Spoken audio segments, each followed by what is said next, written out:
ایک دوست نے اپنے ایک دوسرے دوست سے قرض لیا اور قرض لینے کے بعد جو ٹائم تھا وہ پورا ہو گیا.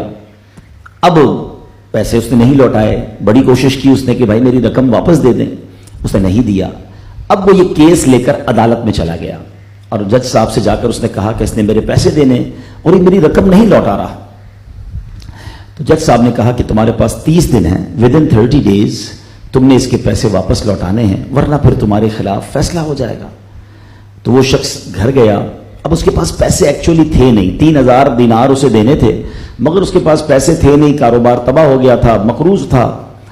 اب اس نے کسی جگہ, علماء کہتے ہیں کتاب میں حدیث کی وہ بات پڑھی ہوگی کہ نبی پاک علیہ الصلوۃ والسلام نے فرمایا جس کا مضمون ہے کہ جس شخص پر, جو شخص مصیبتوں میں ہو, پریشانیوں میں ہو, اسے چاہیے کہ مجھ پر کثرت سے درود پڑھے کیونکہ درود پاک پریشانیوں اور مصیبتوں کو لے جاتا ہے.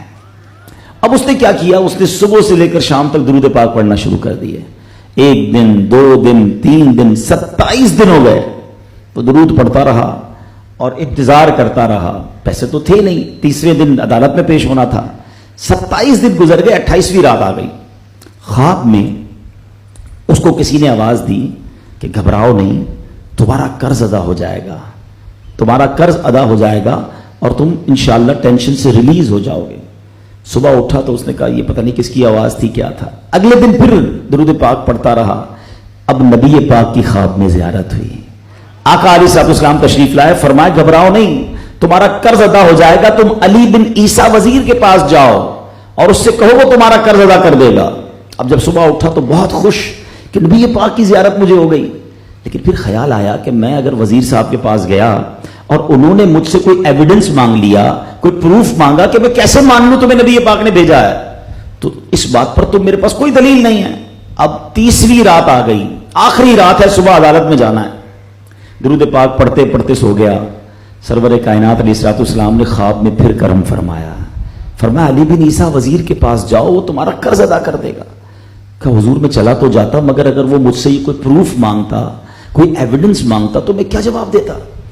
پیارے آقا علیہ الصلوۃ والسلام نے فرمایا کہ ایسا کرو, اسے یہ کہنا کہ آپ کا ایک راز ہے جو آپ جانتے ہیں اور رب جانتا ہے, اور وہ راز یہ ہے کہ آپ روزانہ فجر کے بعد 5000 بار درود پاک پڑھتے ہیں اور جب تک درود پاک مکمل نہیں ہوتے آپ کسی سے بات نہیں کرتے.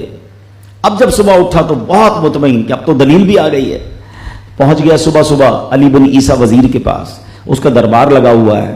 اس نے پیغام بھجوایا کہ میں علی بن عیسیٰ وزیر صاحب سے اکیلے میں ملنا چاہتا ہوں, پیغام لایا ہوں. درباری نے آ کر پوچھا, وزیر صاحب پوچھ رہے ہیں کس کا پیغام لایا ہو؟ کہا میں نبی پاک علیہ الصلوۃ والسلام کا پیغام لایا ہوں. فوراً وزیر صاحب نے بلا لیا. کہا فرمائیے.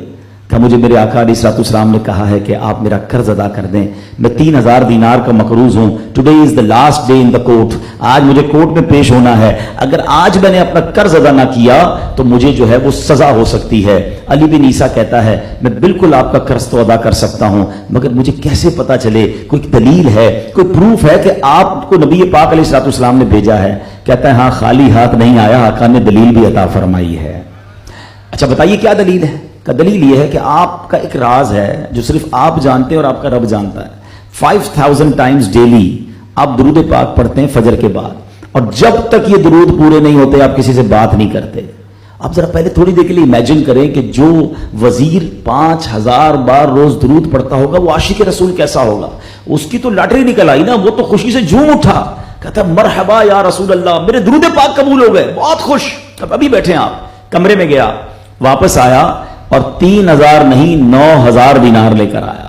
کہتے 3000 تو نبی پاک کا حکم, مرحبا یا رسول اللہ, 3000 اور لیجئے, آپ نے اتنی اچھی خبر مجھے سنائی, اتنا پیارا خواب سنایا, میرے قدم, آپ کے قدم میرے گھر تک آئے, اور 3000 مزید لے جائیے, اس سے اپنے بچوں کے لیے کوئی کاروبار شروع کیجئے اور ایک وعدہ بھی کیجئے, زندگی میں آئندہ جب بھی آپ کو کوئی ضرورت پڑے گی نا آپ میرے پاس آئیں گے, میں آپ کا بھائی ہوں. اب یہ دیوانہ بڑا خوش ہو کر عدالت پہنچا. اچھا everybody expecting over there, سب یہ سوچ رہے تھے کہ یہ اس نے آج گرفتار ہی ہونا ہے کیونکہ تھا ہی کچھ نہیں اس کے پاس, پہلے ہی کہہ دیا تھا کہ میں کولیپس ہو گیا ہوں. اب عدالت میں جاتے ہی اس نے 3000 دینار جج صاحب کو دے دی کہ صاحب اس کا میرا قرضہ ادا کر دیں, میں جو ہے وہ اپنے قرضے سے بری ہونا چاہتا ہوں. جج صاحب ہوتے ہیں, انہوں نے کہا قرضہ تو ادا کر دیں گے, پہلے بتاؤ پیسے لائے کدھر سے ہو؟ تم تو کہتے تھے پیسے نہیں تھے تمہارے پاس، اتنی بڑی رقم کیسے انتظام کی؟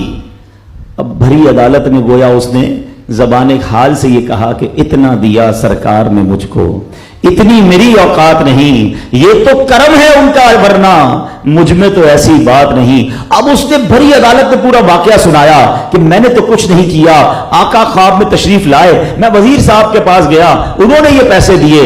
سنو اس زمانے کے جج بھی کیسے ہوتے تھے، وہ جج دوران عدالت اپنے کرسی سے اٹھ کر کمرے میں چلا گیا، تھوڑی دیر بعد جج صاحب واپس آئے اور 3000 دینار اس کے ہاتھ میں دیتے ہیں۔ کیا سارا ثواب علی بن عیسیٰ لے جائے گا؟ میں بھی تو آقا کا امتی ہوں، تمہارا قرضہ میں ادا کرتا ہوں۔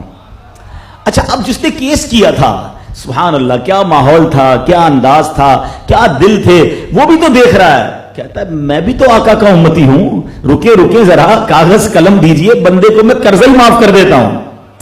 اچھا، قرضہ ہو گیا معاف۔ اب جو 3000 جج صاحب نے دیے تھے، وہ بندہ کہتا ہے جج صاحب ہوں واپس لے لو، میرا تو قرضہ ہی ادا ہو گیا۔ تو جج صاحب کہتے ہیں جو پیسے آقا کے نام پر نکال دیے میں نے واپس نہیں لینے، یہ سارے تم ہی لے جاؤ۔ اب یہ 12000 دینار لے کر یہ عاشق رسول جھومتا ہوا اپنے گھر پر جا رہا ہے۔